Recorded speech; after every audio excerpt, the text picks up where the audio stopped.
Olá, tudo bem? Vamos dar sequência à nossa série devocional, hoje no Evangelho de Marcos, no capítulo 14, versículos 43 até o finalzinho do capítulo, no versículo 72. Vamos lá, vamos ler o que diz a palavra do Senhor. Enquanto ele ainda falava, apareceu Judas, um dos 12, com ele estava uma multidão armada de espadas e varas, enviada pelos chefes dos sacerdotes, mestres da lei e líderes religiosos. O traidor havia combinado um sinal com eles: aquele a quem eu saudar com um beijo é ele, prenda-no e levem-no em segurança. Dirigindo-se imediatamente a Jesus, Judas disse: Mestre, e o beijou. Os homens agarraram Jesus e o prenderam. Então um dos que estavam por perto puxou a espada e feriu o servo do sumo sacerdote, decepando-lhe a orelha. Disse Jesus: Estou eu chefiando alguma rebelião para que vocês venham me prender com espadas e varas? Todos os dias eu estive com vocês ensinando no templo e vocês não me prenderam, mas as escrituras precisam ser cumpridas. Então todos o abandonaram e fugiram. Um jovem vestindo apenas um lençol de linho estava seguindo Jesus. Quando tentaram prendê-lo, ele fugiu nu, deixando o lençol para trás. Levaram Jesus ao sumo sacerdote, e então se reuniram todos os chefes dos sacerdotes, os líderes religiosos e os mestres da lei. Pedro o seguiu de longe até o pátio do sumo sacerdote. Sentando-se ali com os guardas, esquentava-se junto ao fogo. Os chefes dos sacerdotes e todo o sinédrio estavam procurando depoimentos contra Jesus para que pudessem condená-lo à morte, mas não encontravam nenhum. Muitos testemunharam falsamente contra ele, mas as declarações deles não eram coerentes. Então se levantaram alguns e declararam falsamente contra ele: Nós o ouvimos dizer: destruirei este templo feito por mãos humanas, e em 3 dias construirei outro, não feito por mãos de homens. Mas nem mesmo assim o depoimento deles era coerente. Depois o sumo sacerdote levantou-se diante deles e perguntou a Jesus: Você não vai responder à acusação que estes lhe fazem? Mas Jesus permaneceu em silêncio e nada respondeu. Outra vez o sumo sacerdote lhe perguntou: Você é o Cristo, filho do Deus bendito? Sou, disse Jesus, e vereis o Filho do Homem assentado à direita do Poderoso, vindo com as nuvens do céu. O sumo sacerdote, rasgando as próprias vestes, perguntou: Por que precisamos de mais testemunhas? Vocês ouviram a blasfêmia. Que acham? Todos o julgaram digno de morte. Então alguns começaram a cuspir nele. Vendaram-lhe os olhos e, dando-lhe murros, diziam: Profetize! E os guardas o levaram, dando-lhe tapas. Estando Pedro embaixo, no pátio, uma das criadas do sumo sacerdote passou por ali. Vendo Pedro aquecer-se, olhou bem para ele e disse: Você também estava com Jesus, o Nazareno. Contudo, ele o negou, dizendo: Não o conheço, nem sei do que está falando, e saiu para o alpendre. Quando a criada o viu lá, disse novamente aos que estavam por perto: Esse aí é um deles. De novo ele negou. Pouco tempo depois, os que estavam sentados ali perto disseram a Pedro: Certamente você é um deles, você é galileu. Então começou a se amaldiçoar e jurar: Não conheço o homem de quem vocês estão falando. E logo o galo cantou pela segunda vez. Então Pedro se lembrou da palavra que Jesus lhe tinha dito: Antes que 2 vezes cante o galo, você me negará 3 vezes, e se pôs a chorar. Bom, irmãos, nós temos aqui o relato da prisão de Jesus e Jesus é levado perante o sinédrio, perante a corte formada pelos fariseus, pelos mestres da lei e todos os judeus de influência daquela época. Também o sumo sacerdote fazia parte dessa corte dos judeus. Era uma corte responsável por julgar as causas internas entre os judeus antes que as causas fossem levadas aos juízes romanos. Então, antes disso, antes que a causa fosse levada até o governador romano ou algum juiz romano, os judeus eles julgavam as suas próprias causas, e por isso então criou-se o sinédrio. O sinédrio era formado então por esses líderes religiosos, chefes dos sacerdotes, os mestres da lei. Percebam aqui que tinham 2 2 sumos sacerdotes naquela época. Então, era uma confusão tremenda o sistema religioso dos judeus, que já estava corrompido, era um sistema baseado apenas em finanças, apenas no dinheiro, era um sistema que movimentava muito dinheiro por causa dos itens que eram vendidos no templo, os animais eram vendidos para o sacrifício do povo e tudo aquilo virou um sistema religioso muito forte, mas corrompido. Eles tinham até uma moeda própria. E por isso que Jesus, ao chegar em Jerusalém, durante uma das festas da Páscoa, ele chuta o pau da barraca, vira a mesa dos cambistas e a Bíblia chama de purificar o templo, esse gesto de Jesus contra os cambistas e todos aqueles que estavam fazendo a casa de Deus um covil de ladrões. O fato é que Jesus é preso por um sinal aqui encomendado por Judas. Judas, o Iscariotes, ele combina com os seus comparsas ali, com quem ele estava mancomunado, Então ele combina todos os detalhes e ele vai até Jesus e o entrega com um beijo. Ele sinaliza com um beijo. Esse beijo, irmãos, é um jeito de os homens se cumprimentarem naquela época, só era dado por pessoas muito próximas.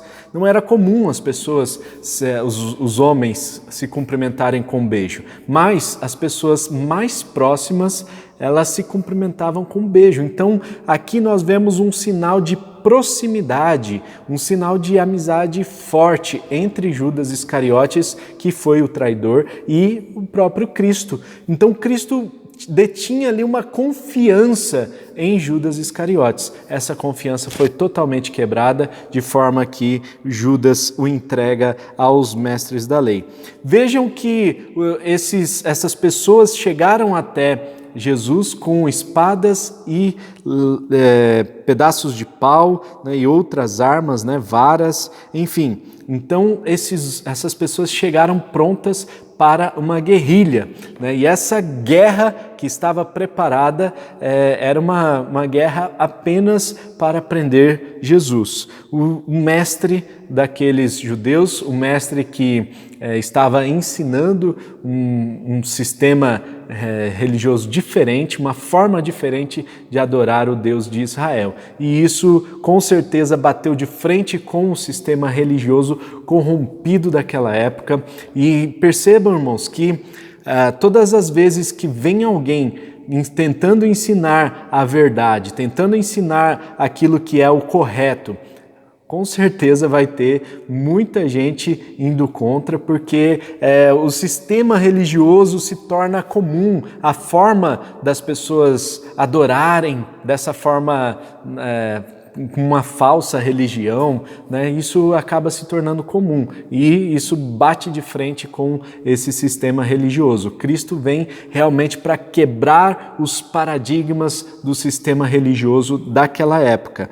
Além disso, tem uma outra questão importante, é que o povo de Israel aguardava um Messias que tinha uma imagem, de um líder político, de um grande líder político, de um grande líder militar, de um líder que movimentasse o povo, que juntasse todo o povo para lutar contra o Império Romano. O Império Romano seria o grande anticristo daquela época e eles viviam sob o jugo do Império Romano, eles queriam se livrar desse jugo e, portanto, eles clamavam e tinham a esperança messiânica. Essa esperança messiânica foi depositada em Cristo. Quando eles veem que Jesus não era aquela figura política, não era aquela figura militar, não era muito menos um dos grupos, não pertencia ao grupo dos sicários, Os sicários eram um grupo de judeus que pegavam em armas, eram judeus que estavam dispostos a guerrear a qualquer custo. Inclusive, algumas fontes aí indicam que Judas Iscariotes, ele fez um acordo aí com os sicários. Sicários, então, era esse grupo de judeus que pegavam em armas, certo? Eles queriam uma libertação completa do jugo do Império Romano. No entanto, Jesus Cristo ele se apresenta como um homem de paz. Ele se apresenta como um homem de Deus, um homem que veio para ministrar a paz a todo o povo. E, portanto, ele não pega em armas. E, portanto, ele não é um líder político que vai comprar essa briga com o Império Romano, mas, ao contrário, ele vem estabelecer o reino de Deus, e esse reino é um reino espiritual. Nós não estamos falando de um reino físico, de um reino material. Um dos elementos do reino, é claro que é o elemento material, é o elemento físico. No entanto, nós estamos falando aqui de um reino espiritual. E esse reino que Jesus veio implementar não tem nada a ver com uma guerra que aqueles judeus estavam esperando. E, inclusive, irmãos, Iscariotes, né? Pode ser que a fonte do nome Iscariotes seja Sicariotes, né? Sicariotes seria, então, Judas Sicariotes. É uma das linhas aí, uma das hipóteses de linhas de estudo acerca de Judas Iscariotes, por ele ter se aliado aos sicários que chegaram com armas, espadas para prender Jesus. Um dos que estavam com Jesus puxa a espada, corta a orelha de Malco, um dos ajudantes ali, um dos cooperadores do sumo sacerdote, e Jesus fala: para tudo isso aqui, nós estamos indo para o lugar errado. Nós não vamos nessa direção, nós não vamos para esse lado de guerra, né? Então Jesus disse: eu estou chefiando alguma rebelião para que vocês venham me prender com espadas e varas? Jesus era um homem de paz, né? E ele diz: eu estava ensinando no templo todo esse tempo, para que vocês vêm agora com espadas e varas, sendo que eu estava à disposição de vocês em todo esse tempo? Então, eles perceberam que Jesus não estava ali para promover a guerra. Jesus estava ali para promover a paz. Isso fez com que as expectativas deles fossem frustradas. E, frustrados, eles o abandonaram. Porque os discípulos, inclusive, e toda a multidão que seguia Jesus, tinha esperança de que Jesus se apresentasse como sendo um grande libertador do povo de Israel. Um libertador político, um libertador militar, um libertador que pegasse em armas e fosse para cima do Império Romano. Tá ok? Então, estavam esperando mais ou menos aí alguém como uma figura desse tipo. O que nós percebemos é que Jesus frustra todas essas expectativas do povo e todos o abandonam, de forma que Jesus fica sozinho mais uma vez. Rejeitado por todos, a mensagem de Cristo foi rejeitada. Nós vemos Jesus angustiado lá no jardim do Getsêmani, nós vemos ele falando de uma tristeza mortal, e depois aqui ele começa a sentir a solidão. Todos o abandonaram. Jesus, ele está sozinho nesse momento. Até mesmo Pedro, que disse que ficaria com ele até o final, nós vemos que Pedro também é um dos que abandonam a Cristo e, como diz os manauaras, pega o beco, né? Então, é um dos que fogem e todos abandonaram a Cristo, e ele vem a ser encontrado sozinho, sem ninguém para acompanhá-lo naquele doloroso dia.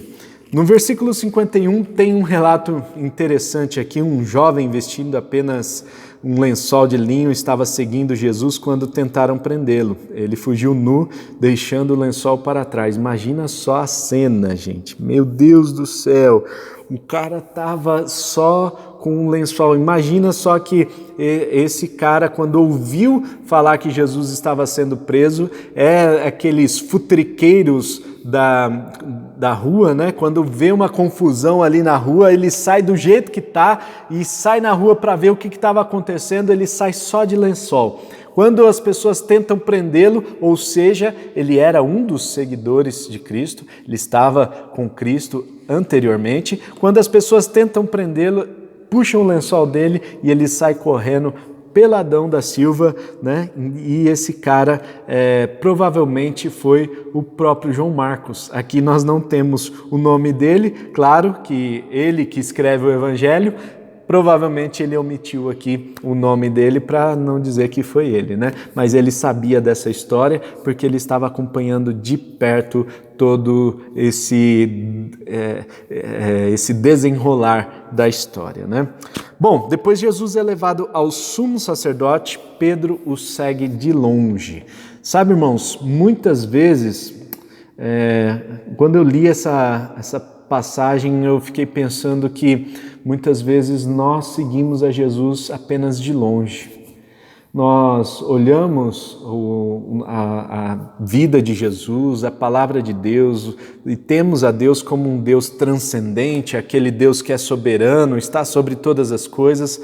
Nós não temos Deus como um Deus presente nas nossas vidas. Nós não temos um Deus que está do nosso lado, que nos acompanha em todas as circunstâncias. Muitas vezes nós enxergamos a Deus como sendo aquela pessoa distante da gente, difícil de alcançar, inatingível. E Pedro, nesse momento, ele estava seguindo a Cristo de longe. Provavelmente ele já estava embotado espiritualmente, ele já estava entristecido, já estava endurecido em seu coração, a sua fé já não estava tão forte como anteriormente, mas Pedro segue a Jesus de longe. E quantas vezes nós seguimos a Cristo de longe? Nós tratamos o cristianismo apenas como uma filosofia de vida. Muitas vezes nós vemos a palavra de Deus como um mito apenas. Nós olhamos para toda esse cristianismo atual e vemos isso como se fosse uma fábula, como algo que está distante da gente. E nisso, Cristo nos chama a atenção neste relato, né? Deus inspira João Marcos para escrever essa palavra e para dizer que muitas vezes nós também estamos seguindo a Cristo de longe. Que nós possamos seguir a Cristo mais de perto, que nós nos aproximemos dele. Claro que quanto mais a gente se aproxima de Cristo, quanto mais a gente se aproxima do próprio Deus, os nossos pecados vão ficando mais visíveis e nós precisaremos pedir perdão dos nossos pecados ainda mais, nos santificar, nos purificar ainda mais, porque Deus é santo e Deus abomina o pecado. E por isso nós precisamos nos purificar para então entrarmos na presença de Deus. Nós não somos dignos, irmãos, não temos dignidade nenhuma para entrar na presença de Deus. No entanto, nós podemos nos aproximar de Deus mediante a purificação dos nossos pecados. Então, assim nós temos esse direito de nos aproximarmos de Deus, porque ao olharmos para nós, Deus vê o sangue de Cristo derramado sobre as nossas vidas, o sangue que nos purifica de todos os pecados.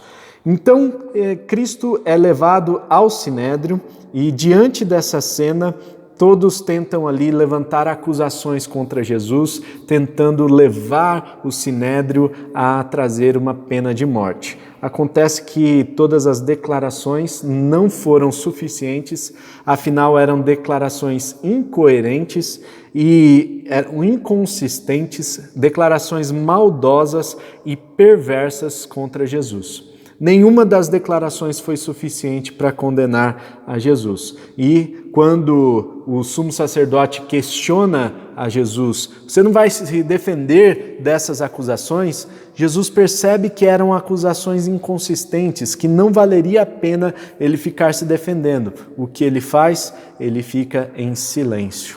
Acusações incoerentes, frases mal faladas, não vale a pena nós respondermos.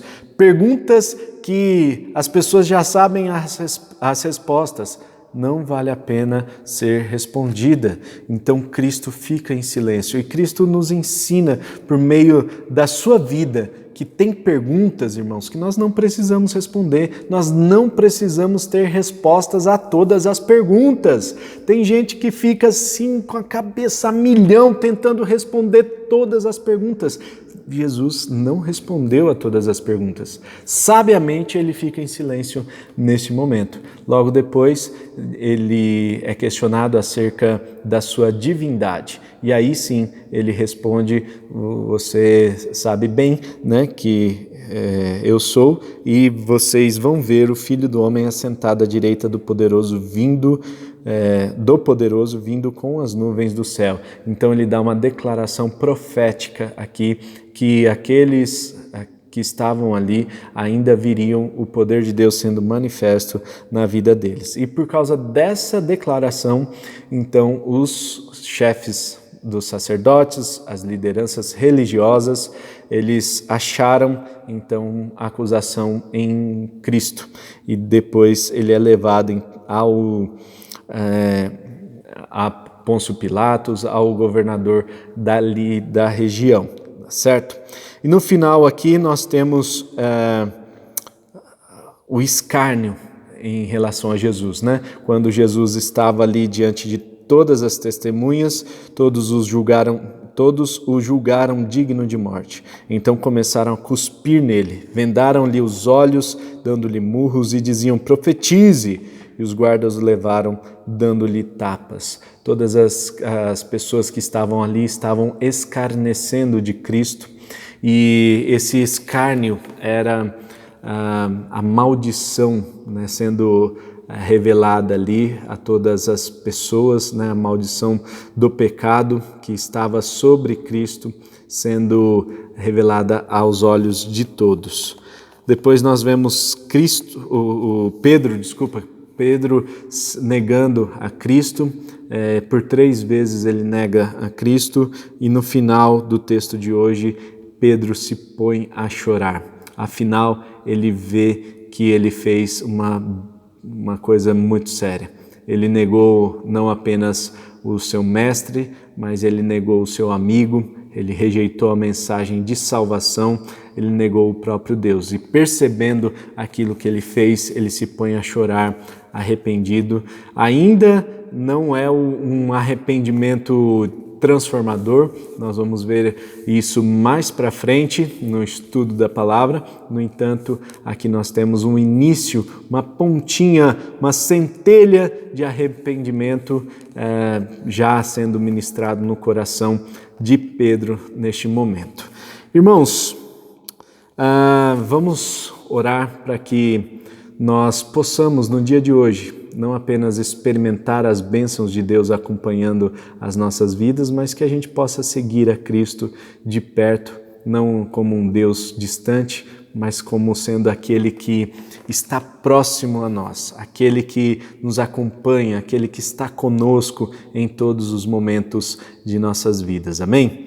Senhor, eu quero orar nesse momento, Pai, para que o Senhor abençoe o nosso dia, para que as nossas decisões, as nossas tarefas sejam direcionadas, guiadas por Ti, pelo Teu Santo Espírito, que em nome de Jesus, ó Deus, nós possamos experimentar a Sua bênção no dia de hoje, todas as coisas que nós formos fazer, Senhor, que seja para a Tua glória, quer estejamos comendo, bebendo ou fazendo qualquer outra coisa, que nós possamos glorificar ao Senhor, que brilhe em nós a Tua glória. E Deus, nós oramos para que o Senhor perdoe os nossos pecados, perdoe as nossas falhas, e que possamos hoje tratar o Senhor como sendo um Deus muito próximo a nós, que a Sua presença, ó Deus, seja real e verdadeira nas nossas vidas, em tudo o que nós fizermos. Que nós deixemos de Te seguir apenas de longe,